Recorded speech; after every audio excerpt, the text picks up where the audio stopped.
చాలా చాలా బాధగా ఉందన్నమాట. అది మీరు చూపించిన ప్రేమ చూపించి ఇంతకు ముందు నేను కంబ్యాక్ ఇచ్చినట్టుగా ఇచ్చి మళ్ళీ వెనక్కి వెళ్ళిపోయాను కదా. అది ఎందుకు అనుకుంటున్నారు? నేను మీ అందరినీ ఒక్కసారిగా 1 ఇయర్ మిస్ అయ్యి సడన్ గా వచ్చేసరికి అంత ప్రేమ చూపించారు. సడన్ గా నాకు అప్పుడు అనిపించింది, అరే వీళ్ళు నా కోసం ఎంత వెయిట్ చేస్తున్నారు, ఎంత ప్రేమ చూపించారు, నేను ఇచ్చే టార్గెట్స్ అన్ని కంప్లీట్ చేస్తారు, కానీ నేను ఇంత వేస్ట్ గానే ఏంట్రా అనిపించింది. ఎందుకంటే మీరు నా కోసం ఎంత చేస్తున్నా కూడా ఆ ఫేస్ రివీల్ అన్నోటి ఉంది కదా, ఈ మాస్క్, అది ఇంకా నేను చేయలేకపోతున్నాను.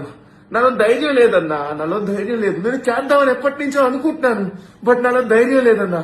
చేస్తే తర్వాత ఎలా ఉంటుందో, వాళ్ళ రియాక్షన్ ఎలా ఉంటుందో, తర్వాత ఏమైనా అంటారేమో, వామ్మో చెప్తున్నా కదా, ఎవరి ఫేస్ రివీల్ కూడా ఇంత ఘోరంగా ఉండదు. నా ఫేస్ రివీల్ హ్యాపీగా చేసుకుందామన్నా కూడా నాకు లేదన్నా. ఈరోజు మహాశివరాత్రి, నేను ధైర్యం తెచ్చుకుంటున్నాను. ధైర్యం తెచ్చుకుని వీడియో పోస్ట్ చేస్తున్నానన్నా. ఒక్కటి నాకు కావాలి, నేను ఫేస్ రివీల్ చేయాలా, నేను ఫేస్ రివీల్